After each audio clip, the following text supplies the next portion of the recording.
relationships. And so this morning, I'm going to be talking about how to know yourself, the primary relationship. And when we think about knowing ourselves, it really is the basis of our whole teaching.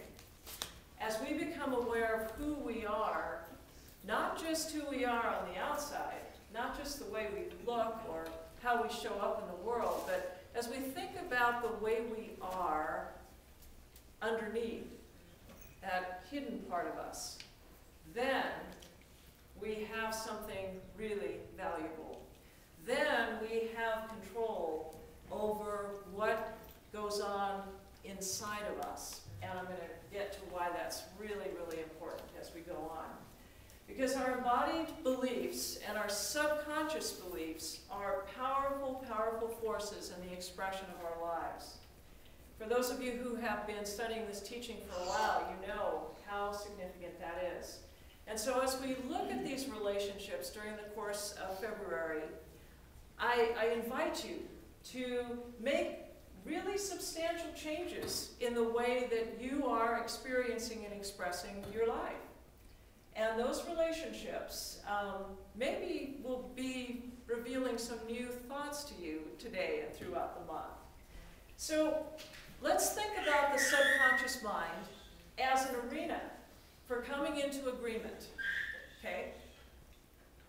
So, so we think about, and this is so interesting because here's this little child, just beautiful, beautiful being of light. I can't think of a more an appropriate place for this little one to be. I mean, what a great place to be surrounded by people who are really, really thinking such loving and positive thoughts, because that is the root of what I'm talking about today. What we've accumulated in our subconscious minds and in our belief system started when we were that big, or before. And over the course of time, we've accumulated all kinds of things, all kinds of thoughts, all kinds of ideas, and systems, not just one or two beliefs or ideas, but systems, grooves of things. You know, I used to tell this story all the time to make this point, but I think it's appropriate to talk about it today. In Alaska, in the fall, after all the rains and everything has occurred, the roads become very, very muddy. And as winter sets in, the tire tracks on the roads are now in grooves. And they're so deep that when the winter comes and it freezes, you can't get out of the groove. You have to, like, you're in the groove for like 50 miles or more. Now think about that in terms of our own consciousness. We create these grooves of thought. We create these grooves that are so stiff, so heavy, so ingrained that it takes quite a while before we can actually change them, get ourselves out of them. So the subconscious mind becomes an arena where conflict happens, because when we desire something from the outer aspect of who we are, when we make a desire, when we want something to happen, if there is no agreement in the subconscious mind, if that groove is grooved into a way that is not in agreement with the way we want something to go, then we have conflict. And there's this battleground between the conscious and the subconscious mind until one wins out. And generally speaking, the subconscious mind generally wins out.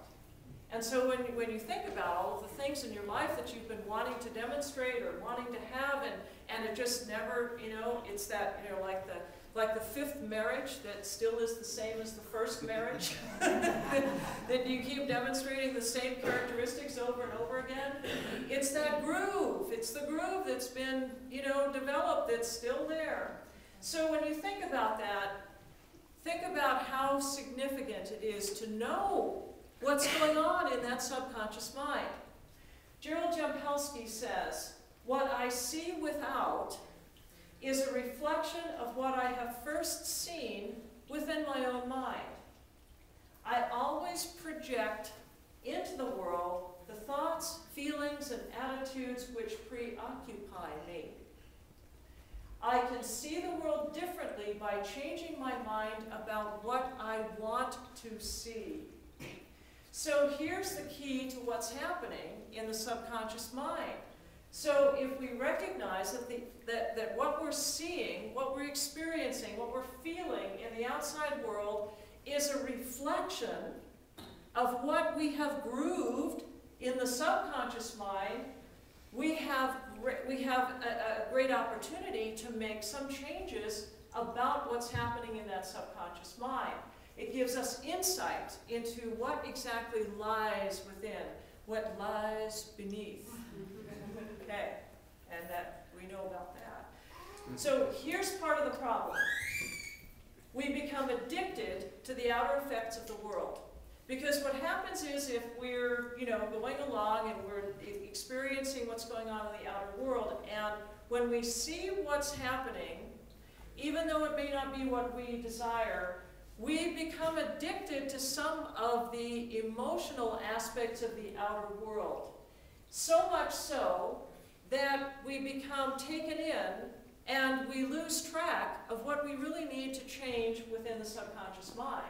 So what happens is we get addicted to the drama, to the temporary emotional highs and lows, to the attachments of people and situations and conditions. We become so entrenched in that because if we can't get out of the groove, hey, this is fun, might as well enjoy this. So we kind of let that go and we kind of stay in the drama. So I heard an interesting comment once. It is, if all the drama was eliminated, what would sustain the relationship? Now, we think of it as humorous, but it's a tendency for our minds to think this way and to think that this is what's happening. Because without the drama, who am I? Without the drama, who am I? We all go through this. I'm not picking on any one person. I accept it for myself, and I know that it happens through people over the course of our lives. Without the drama, who am I? And what I believe is that this very question is one of the deepest spiritual questions that we will ever be faced with. Without the drama, who am I? Who am I? And that's the most difficult question to answer. Because what we have to understand is that we are more than our drama. And when we're willing to look deep within, when we're willing to take those steps to change our petrified and ingrained beliefs, cemented beliefs, then the drama is no longer the thing we need for our happiness. What we realize is that there's something much bigger, much greater, much deeper than the drama that sustains us, and not just in that moment, but it is a permanent change. It's something that takes place over the course of time, but it becomes something so significant and so important that we literally rise above the drama of life and into a new place of being. Now, when you first begin to kind of go through this process, what happens is we get challenged a little bit, because that world above the drama, beyond the drama, seems really boring. There's no excitement there. There's no gossip happening. There's no victimhood going on there. And oh my God, if there's nothing to keep me busy and excited and stimulated, then maybe I don't want to go there. Maybe I want to stay in all of that stuff and just continue enjoying it. So there's a big drama, and what we have to know is that it is worth the trip. It is worth sustaining that experience. Remember Socrates, who said, "Know thyself." And here is the absolute key to all of it.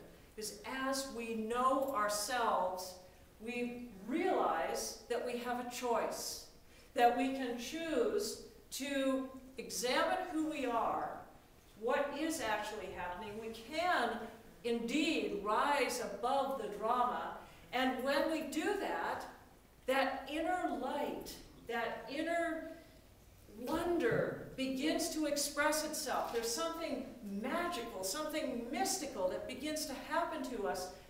You've seen people who have gone through this transition, where they somehow just kind of leave their old selves behind and begin to explode and expand into these bright lights of joy. And you just want to be with them. You want to be around them. You want to enjoy life with them. And that's what happens when we're willing to let go of all that stuff and when we're willing to regroove all those tracks that we created so long ago. It's the difference between our willingness to evolve and transform instead of being stuck in a maze.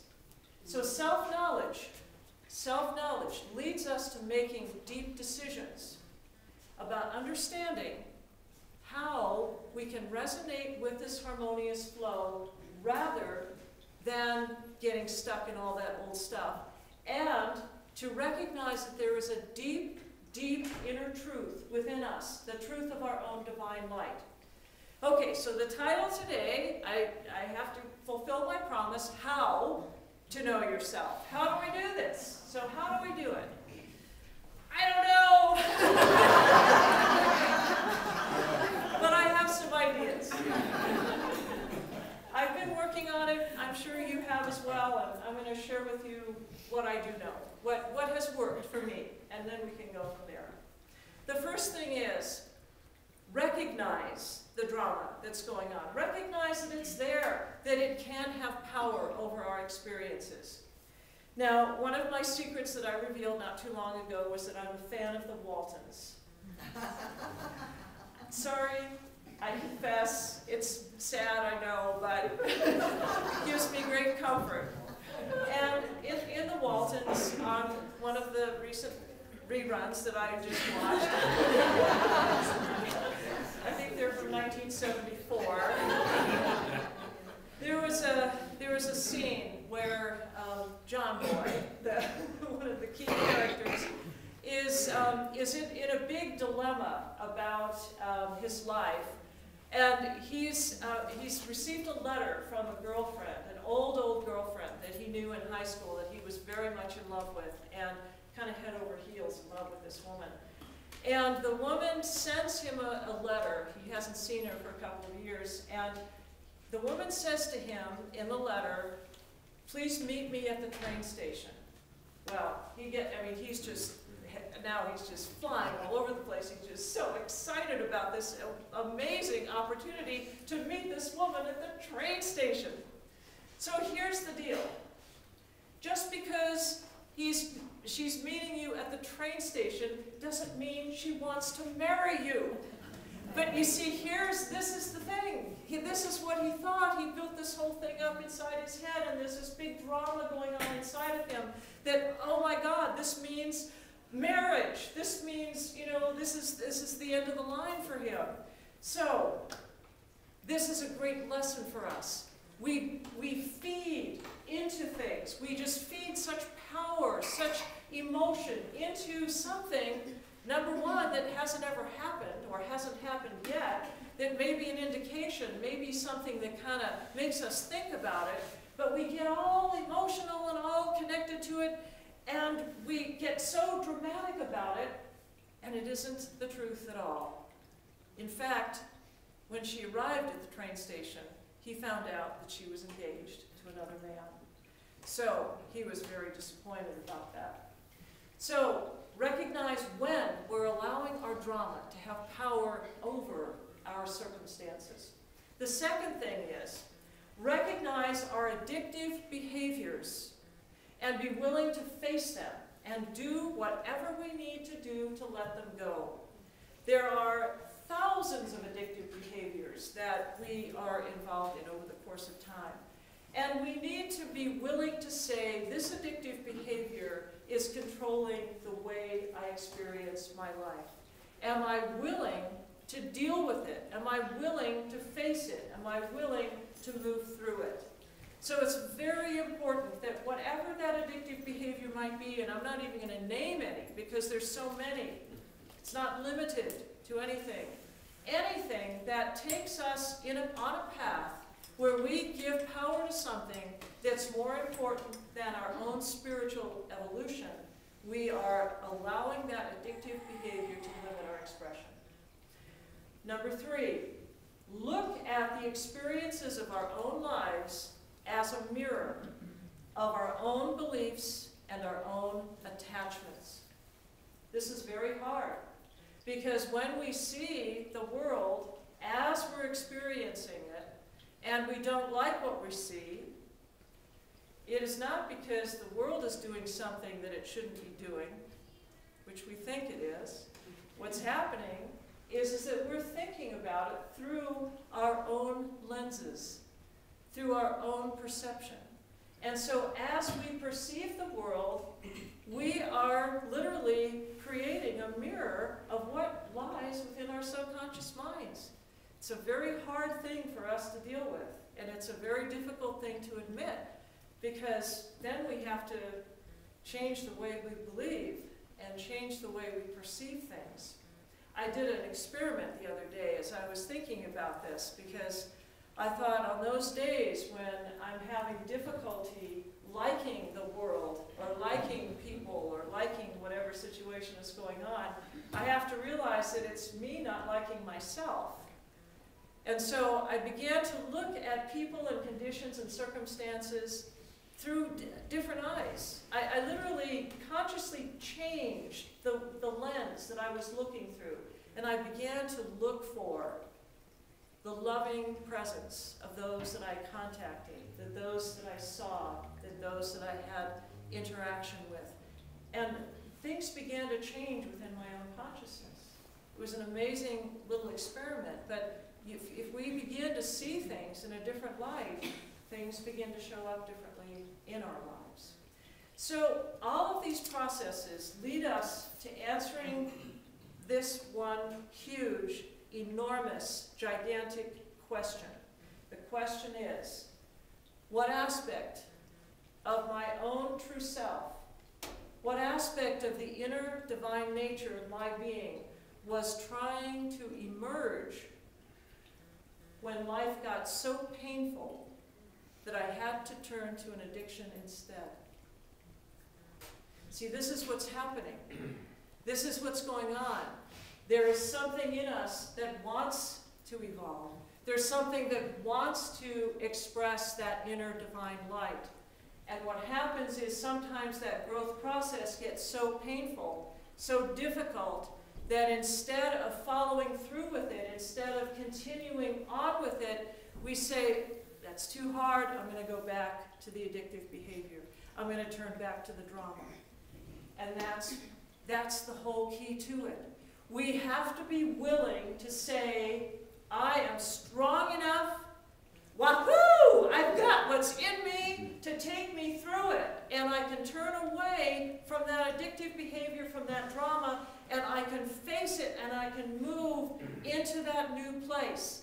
And the reason we have a difficult time doing that is because we are afraid to be. We're afraid of who we are. We're afraid of our greatest light. We're afraid of that beautiful magnificence showing up in the world. We're afraid to face our own fears, afraid that we won't be able to conquer them, afraid that we won't be able to do a good job. We're afraid to be real, to be real. Yesterday was so interesting. Sometimes on a Saturday, I don't blow my hair dry. Because, you know, I won't see anyone generally. And so yesterday I didn't blow my hair dry, and I just kind of fluffed it up, and I didn't look at it for the rest of the day, but we unexpectedly went to the movies. And so I was out running around and meeting friends and in the movies and out in public, and I came home, and I looked in the mirror and I went, ah!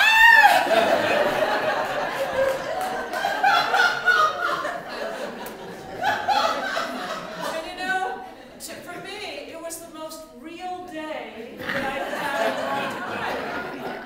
Because I didn't think, I was just who I was, you know? And it's those little things that we do to protect ourselves, to, you know, kind of hide that if frazzled or whatever look that we might think we are. So be real. Don't be afraid to be real. Be who we are. And as we recognize the things we choose to change, when that happens, we become observers. We're no longer in it. When we make the choice to change, we literally begin to watch what's going on in our own bodies. We begin to see that addictive behavior, and we begin to see that drama, and we begin to say, that's not such a good thing to do. Let's do things a little differently. And when we do that, we have unattached from the emotional connection that we have. And it's no longer important to be in the drama. It's no longer important to be in the addiction. It's no longer important to be in that place of attachment and hiding. Because then the observer says, you can be who you are, and it's okay. It's a neutral place. It's a wonderful place.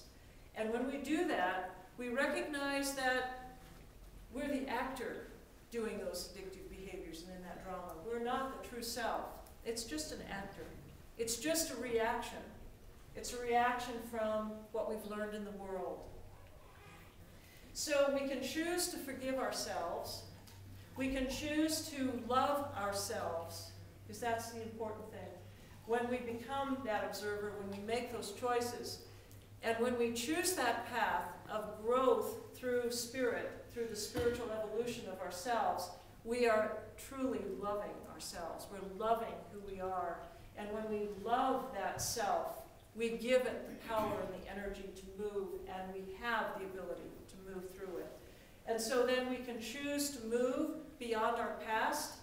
We can choose to be in integrity with our highest self, the highest self. So I have two things to share with you before I close. One is from the Gospel according to Thomas, where Jesus says, if you bring forth what is within you, what you bring forth will save you. If you do not bring forth what is within you, what you do not bring forth will destroy you. This is the truth. What we leave in there that does not serve us well, that is buried in our subconscious minds, it will destroy us. We must bring it forth. We must look at it. We must be willing to deal with it. And then Gandhi, who said, forgiveness is choosing to love. It is the first skill of self-giving love. And so I leave you with that thought, with the knowing that we can love ourselves, because as we choose this path of evolution, of learning how to love ourselves, how to know ourselves so that we can love ourselves, we are indeed giving ourselves the opportunity to become that spiritual essence of light and truth and life that we really are, that wants to be out, wants to come out of the closet. And so it is.